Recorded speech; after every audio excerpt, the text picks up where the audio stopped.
अस्सलाम वालेकुम वरहमतुल्लाहि वबरकातुहू। उम्मीद है कि आप सब खैर आफियत के साथ अपने घरों में महफूज होंगे।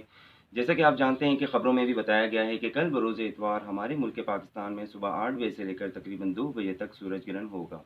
तो इस हवाले से आज की इस वीडियो में मैं आपको ये बताऊंगा कि इसकी शरई हैसियत क्या है और इस मौके पर हमें क्या करना चाहिए। तो आइए चलते हैं आप सल्लल्लाहु अलैहि वसल्लम की अहादीस मुबारक की तरफ, जिनमें आप सल्लल्लाहु अलैहि वसल्लम ने सूरज ग्रहण के बारे में क्या इरशाद फरमाया है। एक हदीस में हज़रत आयशा रज़ियल्लाहु तआला अन्हा फरमाती हैं कि आप सल्लल्लाहु अलैहि वसल्लम ने फरमाया, बेशक सूरज और चाँद अल्लाह की निशानियों में से दो निशानियाँ हैं, किसी की मौत और हयात से इनको ग्रहण नहीं लगता। लिहाजा जब तुम ग्रहण देखो तो अल्लाह से दुआ करो, उसकी अज़मत को बयान करो, नमाज़ पढ़ो और सदका और खैरात करो, जैसा कि आप सल्लल्लाहु अलैहि वसल्लम ने खुद भी इस पर अमल किया। तो पता ही चला कि ये सब अल्लाह की निशानियाँ हैं और सब अपने मदार में गर्दिश कर रहे हैं। हर एक की गर्दिश का वक्फ़ा और फ़ासला भी मुतय्यन है। ज़मीन सूरज के गिर्द घूम रही है और चाँद ज़मीन के चारों तरफ तवाफ़ कर रहा है।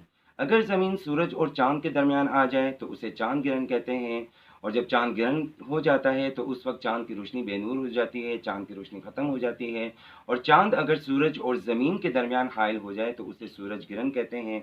और सूरज ग्रहण के मौके पर सूरज की रोशनी ज़ाइल हो जाती है, यानी कि ख़त्म हो जाती है। और शरई पहलू इसमें यही है कि यह अल्लाह की नाराज़गी और गुस्से का एक मंज़र है। जिस तरह बारिश ना होना, गर्मी का होना, वायरस का होना, ये सब जो है अल्लाह की नाराज़गी की निशानियाँ हैं। तो इस मौके पर हमें अल्लाह को राज़ी करना चाहिए, उसको मनाना चाहिए, अच्छे-अच्छे अमाल करके अल्लाह को खुश करना चाहिए।